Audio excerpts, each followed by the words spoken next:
안녕하세요. 저는 캘커타 커뮤니케이션의 고윤환입니다. 반갑습니다. 오늘 마지막 세션으로 여러분들에게 이제 업무의 효율성을 높이고 그 다음에 클라우드 서비스에서 특히 소프트웨어를 국내나 해외에서 어떻게 사용하고 있고 이를 통해서 이제 좀 더 업무를 개선할 수 있는 내용들을 최신 정보를 담아서 국내 처음으로 연초에 소개를 하게 됐습니다. 일단 오늘 발표하는 자료의 대부분은 저희 회사에서 매일 380만 건씩 365일 150국에서 수집을 해가지고요. 현재 그 700만 건 이상의 사례를 가지고 각 나라마다 구석구석 다양한 활동들을 기록해서 객관적인 데이터로 소개해 드리겠습니다. 작년에 제가 코로나가 끝나고 오면 좋겠다라고 했는데 이제 코로나가 끝나지 않고 위드 코로나라고 하는데 이로 인해서 클라우드 시장이 좀 더 날개를 달게 된 것 같습니다. 클라우드를 쓰게 됐을 때 여러분들의 비즈니스는 인터넷 액세시빌리티만이 아니고 이제는 좀 더 일을 for the fast, 그 다음에 for the safe, 그 다음에 나를 기반으로 해서 취향을 어떻게 저격을 할 것인가, 이런 부분들이 여러분들이 결국은 기존에 가지고 있던 비즈니스의 새로운 기회를 만드는 게 클라우드가 기반이 되고 이게 날개를 달게 될 것 같습니다. 그래서 여러분들의 비즈니스에 클라우드 서비스를 만나게 됐으면 어떤 부분들을 고려해야 되는지 실제 성공한 사례들을 보면서 예를 들어 드리겠습니다. 서비스가 기존에 가지고 있었던 것들은 사실은 대부분 팬데믹 전에 나왔고요. 이게 사용자들을 만나는 방법이 바뀌었죠. 그 다음에 사용자가 들어와서 쓰는 방법도 바뀌었어요. 그래서 과거에는 집에 컴퓨터가 한 대, 근데 이제는 각자 가족 구성원들마다 한 개씩 있어야 되고요. 사무실에 꼭 출근하는 게 아니고 대면 미팅이 아니고 그 다음에 전임자, 후임자, 고용 관계가 바뀌었을 때 프로젝트 데이터에 대한 인수인계, 고객 관리, 사후 관리 이런 부분들에 있어서 이제는 경제성을 따지고 효율적이어야 되고 편의성이 있어야지 되지 아무리 좋은 소프트웨어라도 내가 우리 조직에 맞춰서 쓸 수 없다면 이게 성공한 서비스가 될 수 없다라는 부분이 좀 더 강력하게 작동하게 됐습니다. 그래서 예전 같으면은 모양새를 화려하게 만드는 서비스, 좀 디자인을 좀 커버한다라든지 아니면은 광고로 브랜드 마케팅을 한다라든지 하지만 이 클라우드 기반에 갔을 때는 써보고 안 좋으면 바로 갈아타요. 그 다음에 기존에 가지고 있었던 서비스에 있는 데이터를 옮겨올 수 없다면 새 집은 새 술은 새 부대에 담으라 그러는데 데이터를 가져올 수 없다면 새로운 클라우드 서비스로 갈 수가 없는데 이런 부분에서 오늘 소개해 드리는 서비스들을 눈여겨보시기 바랍니다. 그래서 이제는 일을 잘하기 위해서는 클라우드 서비스를 조목조목 알고 거기에 나의 고객을 어떻게 맞춰서 데이터를 기반으로 한 비즈니스를 할 것이냐, 이런 부분들이 승패를 좌우할 것 같고요. 그런 것들 때문에 전에는 기존에 쓰던 거 그냥 쓰세요. 한국 분들 포털 서비스 쓰고 메일 서비스 쓰고 채팅 메신저 쓰고 했는데 이게 업무 모드로 가니까 업무 부하가 굉장히 많이 걸렸죠. 전에는 얼굴을 보고 있었기 때문에 같은 공간에 있었기 때문에 이런 부분들이 해소가 될 수 있었는데 이제는 협업 툴에서 효율적으로 일하는 준비, 그다음 업무의 효율성을 강조하면서 그 결과를 객관화시켜야 되고 데이터로 가지고 유통이 돼야 되는 것들, 그 다음에 나만 알고 있었던 게 아니고 이거를 협업을 하기 위해서 고객을 직접 분석하고 세일즈에서 실질적인 도움이 돼야지만 이런 것들을 진짜 중요하게 보게 됐고요. 오늘 소개해드리는 앞에 세션에 계셨던 회사들의 대부분의 공통점은 무엇이냐면 24hour, 그 다음에 no sleeping, 절대 비즈니스 서비스가 잠들지 않습니다. 비록 출퇴근 시간, 워킹 타임은 다르더라도 이게 지구 반대편을 가기도 하고요. 사용자들의 대응에 있어서 시간을 절약하는 부분이 일을 하는 사람도 사용자도 같이 필요하게 된 거예요.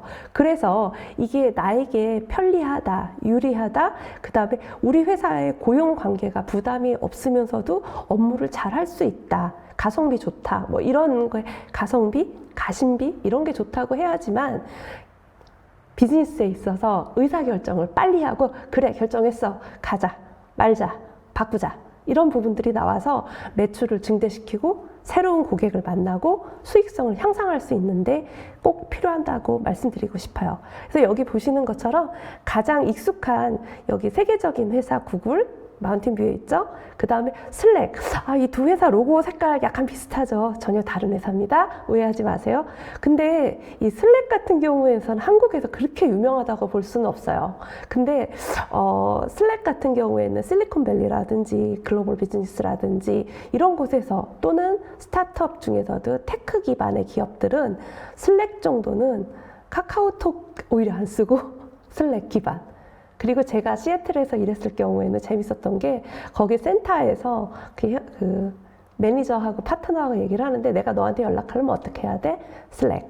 내가 너한테 메일을 보내려면 어떻게 해야 돼? 저스트 슬랙. 내가 너의 스케줄을 알려면 어떻게 해야 돼? 저스트 슬랙. 해서 슬랙이 한국에서는 메일, 문자, 전화 이런 거였는데 이거보다 앞서 있었어요. 그 이유가 다 있는 거죠. 왜? 협업을 하기 좋고 컬래버레이션을 하기 좋고 의사소통하는 게 일관성 있게 되기 때문이에요. 그래서 클라우드를 기반으로 하는 소프트웨어들은 아이사스, 파스, 사스 이렇게 분류를 하기도 하는데 결국은 사스로 소프트웨어만 있다면 내가 어느 기기에서나 어느 장소에서나 계속 데이터나 서비스가 유통되고 이어지게 간다라는 부분들이 클라우드가 추구하는 방향이고 현재 가속화되고 있습니다. 들어오기는 쉽지만 나가긴 거는 거의 어려워요. 우리가 마치 휴대폰에 통신사 가입을 해제하면 어떻게 되겠어요? 그죠? 그런 거와 같이 끊을 수 없는 마르지 않는 셈인 것 같습니다. 그래서 2024년 가장 핫하게 그 미국의 마켓에서 보게 된다면 업무하는 비즈니스, 그다음에 생산성을 향상하는 거, 그 다음에 다양도로 활용하는 유틸리티에 있어서 좀 전 세션에 계셨던 줌 같은 경우에는 사실 제가 샌프란에 있을 때 정말 많이 썼던 소프트웨어가 줌이었어요. 근데 그때는 유명하지 않았고 상장하기 전이었거든요. 그랬는데 이제는 학교, 일반인, 모임, 각종 모든 미팅들을 줌으로 정말 많이 하고 계시고 이제 인원수 제한이라든지 각종 기능 때문에 프리미엄 서비스로 넘어갔죠. 그리고 그 다음에 이에 대적하기 위해서 여러분들이 너무 많이 쓰는 윈도우의 회사 마이크로소프트에서 하고 있는 팀스도 마찬가지로 줌에 대적하는데 전에는 팀스를 그 기업에서만 많이 썼었어요. 그랬는데 이제는 비즈니스 라운드에서는 압도적으로 써요. 왜? MS의 오피스라든지 MS에서 하고 있는 다양한 클라우드 서비스하고 연동이 되기 때문에 원패스로 가기 위해서 많이 쓰게 됐다고 보시면 되겠습니다. 그 다음에 여기 링크드인 같은 경우에 해외 취업을 준비하시거나 이직이나 스카우팅을 하시는 HR 하시는 분들은 너무 유명한 거고요. 한국에서는 리멤버라는 서비스를 네이버가 인수했죠. 리멤버가 처음에 추구했던 게 한국형 링크드인이었고요. 링크드인이 전 세계에 가장 사용자를 많이 가지고 있는 마이크로소프트에 인수된 것도 인상적이고요. 그래서 이제는 클라우드 서비스라는 것 자체가 막연했다라고 하시는 분들이 최근에 다 이미 생활 속에 경로를 구글 메일, 지메일을 통해서거나 아니면 구글 드라이브를 통해서거나 엑셀 대신에 구글 시트를 통해서거나 이렇게 해서 각종 문서 작업, 그 다음에 자료 교환, 업무용 미팅, 그 다음에 학생들이 공부하는 모든 것들도 이제 이렇게 탈바꿈하게 돼 있고요. 이런 과정에서 클라우드는 어떻게 보면은 선택지가 아니고 이제 필수가 아닌가라고 생각이 들고요. 한편 한국은 좀 다릅니다. 앞에 미국 사례를 보여드렸는데 이번에 한국 사례를 보면은 좀 기가 막히고 너무 한국적이지 않을까라고 할 정도로 쇼킹한 화면입니다. 예, 새해 첫 벽두에 한국인들의 고민은 비즈니스가 아니고 병무청 관리, 블라인드를 통해서 각종 회사들의 어떤 직무 담당자들의 이야기들 들어보는 거. 어떻게 보면은 링크드인은 관계를 형성하는 거라면 한국형 블라인드에서는 그거에 대한 커뮤니티가 주로 형성돼 있죠. 그 다음에 텍스가 굉장히 한국은 모바일 서비스가 잘 돼 있습니다. 심지어 이젠 세금 계산서도 앱으로 하고 세금 신고도 앱으로 하고 이렇게 됐고요. 그 다음에 연말 연초는 사실은 취업 시즌이기도 합니다. 그리고 대학생들의 아르바이트 시즌이기도 하고요. 근데 이 클라우드 시대가 되면서 팬데믹이 장기화되면서 2잡, 3잡 그 다음에 경기 악화로 인해서 사용자들이 대부분 고용 불안에 시달리게 돼서요. 파트 잡들을 요구하는 니즈가 커졌고요. 그 다음에 또 서류 작업들의 각종 이런 것들이 이제는 이메일도 아니고 그냥 휴대폰에서 바로 보내는 모바일 팩스 이런 서비스들이 많이 나오게 됐어요. 그래서 한국 특유의 서비스들이 나옵니다. 그리고 한국 특유의 서비스임에도 불구하고 네이버의 포탈을 쓰시는 분 외에는 지메일을 가장 많이 쓰고 있고요.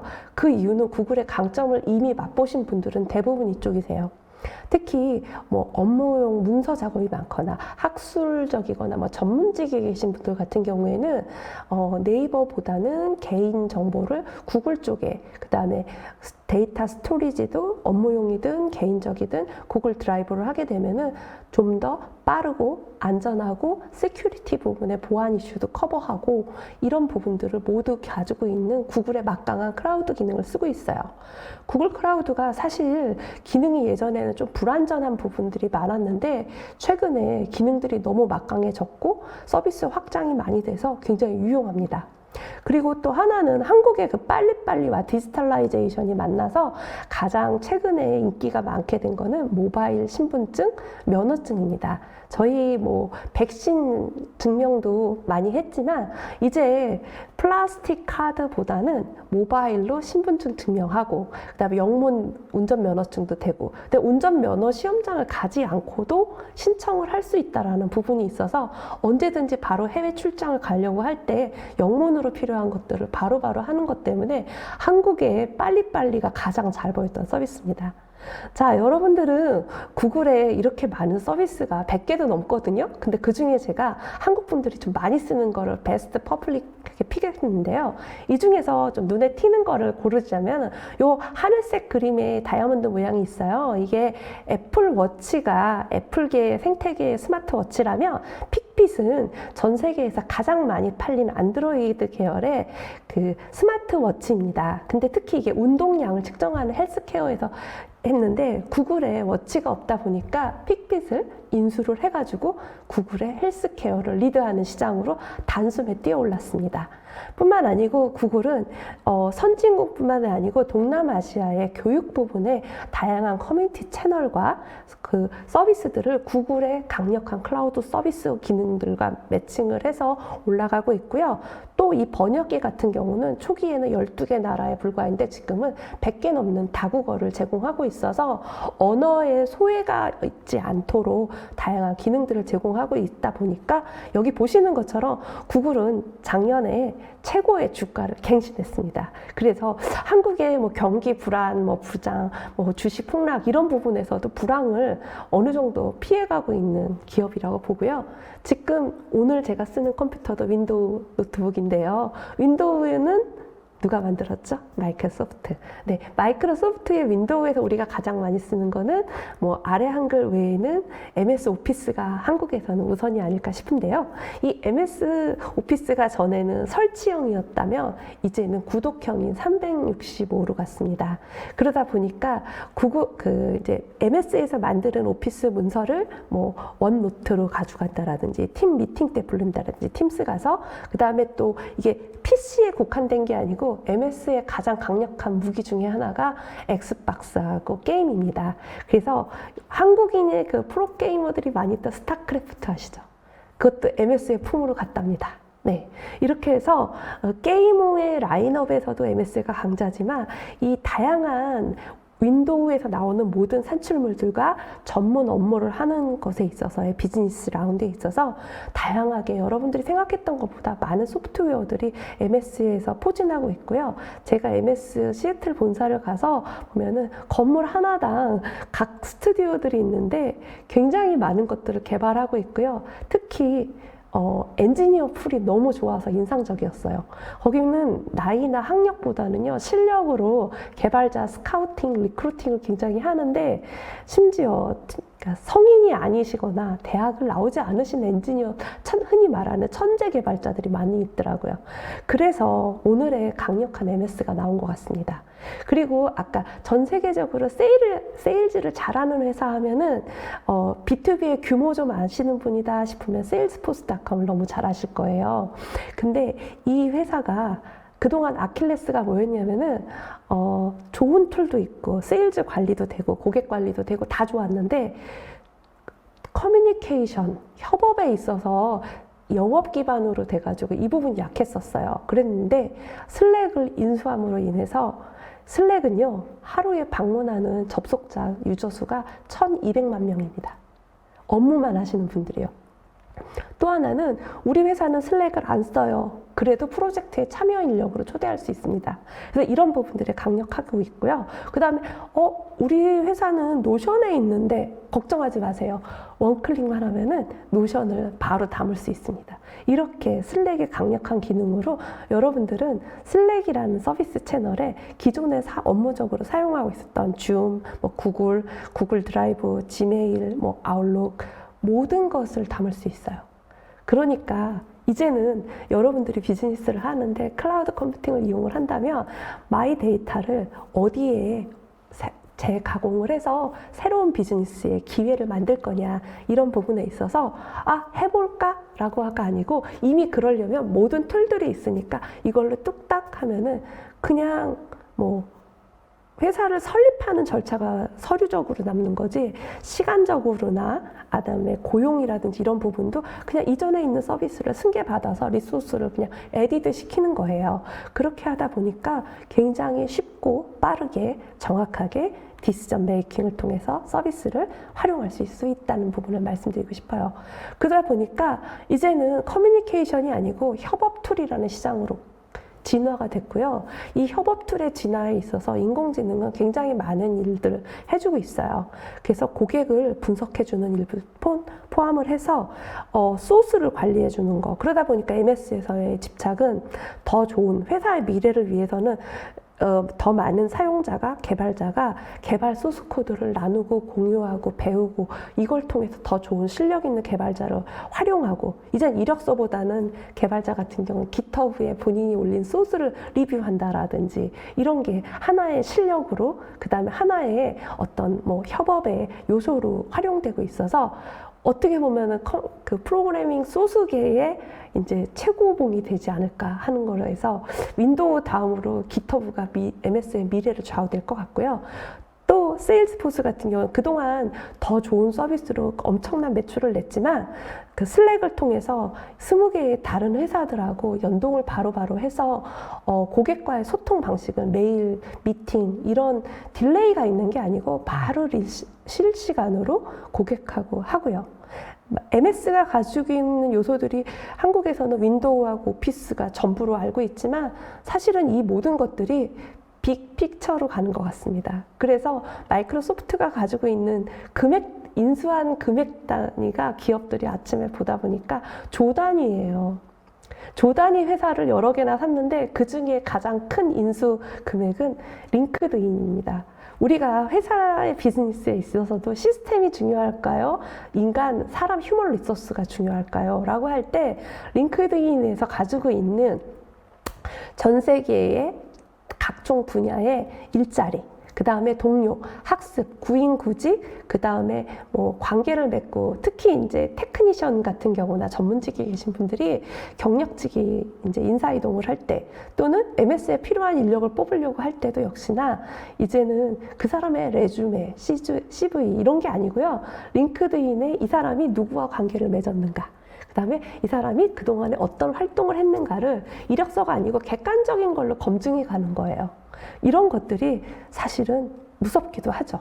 이제 내가 이거 했어요 라고 하는 게 안 먹히는 겁니다. 그러다 보니까 세일즈 제일 잘한다는 이 회사도 CRM을 하는 걸로 끝나는 게 아니고 이제는 액티브 유저가 실적이 필요하고 매출이 필요하고 우리가 그렇잖아요. 목 좋은 가게가 장사가 잘 된다. 그럼 온라인의 세일즈의 목이 좋으려면 어떻게 해야 될까?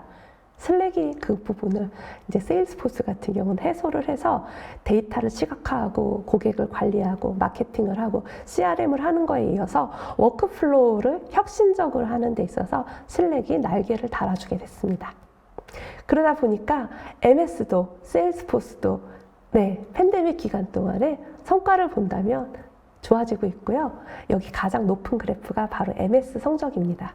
그래서 우리는 뭐 MS에 큰 돈을 내고 있지 않는 것 같은데 라고 하지만 이게 사용자들이 모여서 구독하고 사용하는 부분들이 MS의 가치를 구글 못지않게 크게 가지고 있다는 부분을 말씀드리고 싶어요.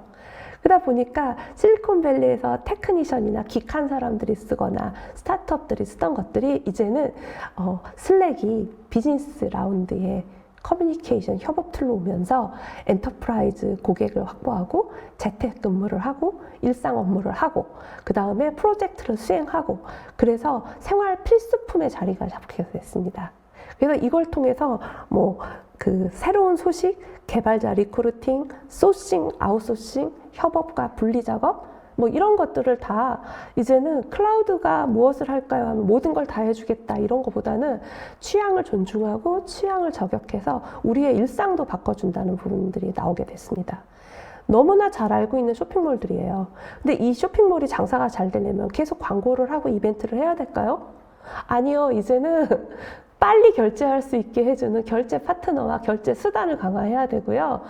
이 고객들한테 한국에서만 먹히는 부분 중에 하나가 무료 배송, 당일 배송, 그 다음에 빠른 배송, 그리고 오늘 장보기. 이런 거는 미국에서는 사실은 좀 쉽지 않은 물리적으로 불가능한 영역인데 그 다음에 또 하나 이 에이블리 같은 경우는 맨날 젊은 친구들이 돈이 없어서 엄마 나 용돈 좀 줘, 나 돈 좀 붙여줘 이러면서 소비 타임이 늦어지거든요.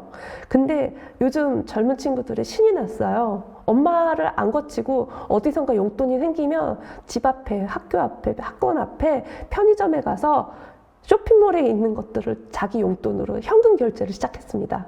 그래서 엄마 몰래, 아빠 몰래 문자 안 찍히고 게임도 충전하고 옷도 사고 각종 소비 생활을 편의점 포커스로 갔고요.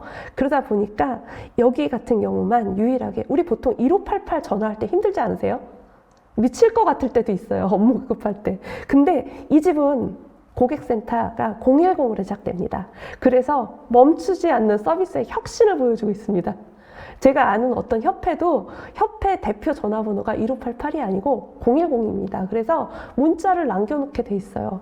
전화번호 ARS, AI 채팅 이거 화난 적 많지 않으세요?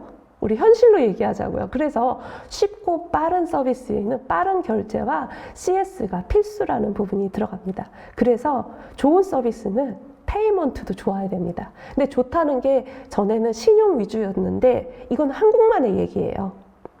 한국은 신용카드나 소액결제가 발달돼 있죠. 대표적으로 또 취향 저격하면 아마존 얘기 좀 드릴게요. 아마존은요, 한 개의 상품을 구매하는 데 있어서 몇 개의 스크립트가 도냐면요, 한 페이지 안에 한 개 물건 사러 들어갈 때 링크가 제가 지난번에 쉬어보니까 980개 정도 나오더라고요. 각종 추천, 베스트, 비교 분석, 해서 화면 구석구석에 있어서 한 번 들어가면 빠져나기가 어려워요. 근데 여기 보시는 화면처럼 아마존을 보시면은 아마존 베스트 옆에 카테고리 고르고 상품 고르고 언제 물건 사요? 막막하거든요. 근데 11번가에서 소싱한 아마존은 여기 두 개가 상품은 같지만 이쪽에서 보여주는 상품이 다르고요. 한국형으로 카테고리를 나누고 그 다음에 이게 해외 직구지만 한국어로 써 있고 배송이나 무료 배송 혜택을 볼 수 있고요. 그래서 한국인들이 어느 분야에서 가장 많은 물건을 사는지도 보여주고요.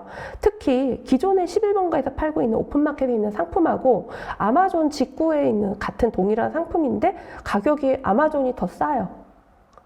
그렇게 해서 11번가 내에서도 경쟁 과열이 일어나고 있습니다. 그러니까 내가 안전하게 각종 온라인몰에 물건을 입점했으면 결제만 되면 되는 거 아니야 하고 광고를 소진했다면 이제 수시로 가격 비교에 검색당하고 있다는 부분을 잊으시면 안 되겠습니다. 그래서 요새는 그 클라우드 서비스에서 상품 관리 커머스가 따로 있고요. 하나의 물건을 16개의 쇼핑몰에 한 번에 뿌릴 수 있고 또 다국어로 뿌릴 수 있게 하는 기능들이 쇼피 같은 경우는 있습니다. 이제 외국어를 못해도 장사를 잘 할 수 있어요. 그래서 작년에는 이 쇼피와 쉐인의 인기가 굉장히 높았는데 올해 바뀌었어요. 동남아에서는 여전히 쇼피가 인기가 있는데 그 이유는 그 나라의 로컬라이제이션이 돼 있는 CS와 언어와 그 나라의 문화에 맞는 절기 상품 이벤트가 따로 있고요. 심지어 스타 마케팅도 각 나라마다 뭐 한류 스타를 쓰기도 하고 뭐 글로벌 축구 스타를 쓰기도 하고 그러면서 굉장히 그 로컬라이제이션을 잘하고 있습니다. 그러니까 이제 단순히 해외 수출한다 이런 거는 어림도 없고요. 그 다음에 무신사 같은 경우는 이제 새로운 생태계를 만들고 있습니다. 물론 해외에서는 이렇게 많이 인기가 없지만 무신사를 통해서 데뷔를 한 브랜드나 서비스가 이제 해외로 나가게 됐고요. 무신사가 키우는 뭐 디자이너나 부티크나 브랜드도 나오고요. 그렇게 되는 것들이 있고요. 반면에 이제 그 물건을 사는 방법에 있어서도 좀 아마존이나 기존에 이제 잘 하고 있었던 몰들하고 차별화되는 것들이 많이 나오고 있습니다. 특히 한국에서는 중고 거래도 급등했고요. 그 다음에 최근에는 올영 같은 경우가 이제 온라인을 차별화해서 가져가다 보니까 이제 편의점 결제, 모바일 티머니 충전, 간편 결제, 청소년 결제, 현금 결제, 계좌 이체가 아니에요. 신용카드 결제가 아니에요. 계좌 이체를 통해서 엄마한테 받는 이런 게 파이낸스, 마이크로 파이낸스에 있어서 MZ를 잡을 수 없다라는 부분을 홈페이지를 만들거나 커머스를 하거나 온라인으로 뭔가 부가가치를 올릴 때 주의하셔야 됩니다. 그래서 이제는 편의점의 기능이 편의점 그 이상으로 가다 보니까 온라인에서 오프라인의 고객을 온라인으로 다시 불러들이는 역할을 하다 보니까 500만 유저, 1000만 유저 우스워요.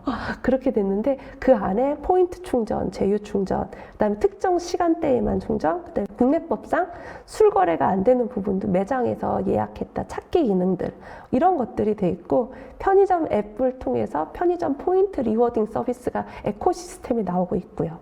그런 것들 때문에 이제는 편의점 서비스 하면 단순히 고객 판매용, 상품 소개용, 매장 소개용 이런 게 아니고 고객을 위한 셀프 결제용, 뭐 택배, 편의 서비스, 그 다음에 같은 브랜드라도 각 해외마다 서비스 다르게 하고요. 참고로 스타벅스도 한국 서비스하고 홍콩 각종 나라마다 다 다르거든요. 이런 것들이 각 나라마다 카니발라이제이션이 잘 되고 있습니다. 이게 다 해외 거래가 해외 여행이 좀 단절됐던 기간에 최근 그 코로나가 장기화되면서 나왔고요. 그러다 보니까 점주를 위한 것도 직원을 위한 거, 오더를 위한 거 이렇게 분리가 돼 있어서 언제 어디서나 원격으로 업무를 지원할 수 있고요. 이젠 비행기 티켓도 쇼핑몰도 편의점에서 결제를 할 수 있어요. 근데 한국에서는 이미 소액 결제가 많이 발달을 돼 있거든요. 근데 동남아시아 갔을 때 우리 아직도 현금 가져가죠? 걱정하지 마세요. 이제 여러분들 동남아시아에 가시면은 카드 쓰지 마시고 근처 편의점을 가십시오. 동남아 같은 경우 근처 편의점이 대부분 몰에 있거나 주유소에 있는데 여기 가시면은 우리나라에선 많이 없는 대표적으로 뭐 세븐일레븐이나 패밀리마트 가면은 거의 모든 걸 다 판다고 보시면 돼요. 거기서 현금으로 결제할 수도 있고요. 환전은 당연한 거고 그냥 현지 화폐로 바로 결제를 하실 수 있어서 이것들이 모두 고객을 중심으로 타겟팅을 해서 어떻게 추천을 해주느냐 이런 것들에 대한 얘기들입니다. 그러다 보니까 쇼핑은 절대적인 거지만 쇼핑이 날개를 다는 거는 페이먼트가 붙어야 되는 거고요. 한국에 토스가 있다면 미국에는 캐시, 페이팔, 벤모 이 서비스들을 벤치마킹해서 한국화한 게 토스라고 보는데 토스의 저격을 누가 잡고 있죠? 기존의 은행인 그 다음에 그 인터넷 뱅킹인 카카오뱅크, 하나은행, 그 다음에 KB 이렇게 다수의 고객을 가지고 있는 데서 이젠 오히려 은행에서 각종 페이 업무를 농협 같은 경우는 18개를 제휴해서 가지고 있고요. 하나 같은 경우도 가지고 있고요. 그래서 이제는 은행 안에서 편의 서비스들이 강화돼서 이 모든 것들을 마이크로 파이낸스가 아니고 편의 서비스의 페이먼트로 라이프가 갔습니다. 또 하나 이제 고객을 함부로 판단하지 마시고요. 성별로도 세퍼레이팅이 된다는 부분을 이해해 주세요. 베스트 상품에 있어서도 남성이 선호하는 거, 여성이 선호하는 거 달라요. 당연하죠. 한국인이 좋아하는 거, 미국인이 좋아하는 거 같을 수가 있어요? 없습니다. 근데 이거를 재구성해서 보여주는 거, 데이터 분석을 통해서 이런 게 중요한 거죠. 그래서 화장품도 남성인 사용자가 볼 때 나오는 베스트 상품, 여성이 나오는 베스트 상품, 이런 것들이 과거에는 가격 비교, 뭐 기능 비교, 브랜드 비교 이런 것만 했는데 이제는 고객 중심의 분석을 해야 되고요. 또 하나, 아까 금융 서비스 얘기할 때 한국에 없는 사례 하나 소개해 드릴게요. 제가 금융하면은 인터넷 뱅킹으로 많이 갔다고 했고, 실제 은행에서는 거의 90%가 온라인에서 뱅킹 업무가 한국은 진행되고 있다고 해요. 근데 실제로 금융 세일즈를 할 때 미국에서 제가 가봤던 서비스는 이런 게 있었어요. 캐피탈 원인데 아까 그 금융 상위에 있었던 서비스인데 이게 시애틀에 있는데요. 스타벅스만큼 좀 유명한 브랜드가 패치 커피라고 있어요. 근데 가장 건물의 제일 좋은 위치에 1층 라운지에는 커피바가 있고요. 2층에 올라가면 이 그림처럼 무슨 코워킹 스페이스 같아요. 아니면은 뭐 라운지, 비즈니스 라운지 같거든요. 근데 여기가 금융 상담하는 곳이에요. 그래서 인슈어, 보험, 대출, 뱅킹 이런 부분들을 이렇게 대화를 하면서 카페에서 밑에서 커피를 사가지고 진짜 그냥 인터넷 프리예요 여기. 그래서 공짜 라운지에서 친구 기다리기도 하고 여기서 커피도 맛있게 메이커 커피도 먹으면서 금융 상담도 받아보고 이러는데 다 태블릿으로 가지고 다니면서 고객한테 맞추는 상담을 하는데 옆에서 보기엔 미팅인 줄 알았는데 그냥 카드 상담, 보험 상담, 금융 상담, 뭐 각종 인슈어 뭐 이런 것들을 하고 있어요. 그래서 한국의 은행 지점들은 이런 서비스가 거의 없는데 이런 부분들이 향후에 우리도 시애틀처럼 그 시애틀 하면은 스타벅스 시티라고 부르잖아요. 커피 시티. 그다음에 시애틀은 뭐 그 마이크로소프트의 본사가 있는 곳 이렇게도 하지만 이런 것들 때문에 이제 온라인하고 오프라인이 크로스돼서 만나는 거로 인해서 2023년 우리도 더 진화되는 서비스를 가지고 만나야 될 것 같습니다.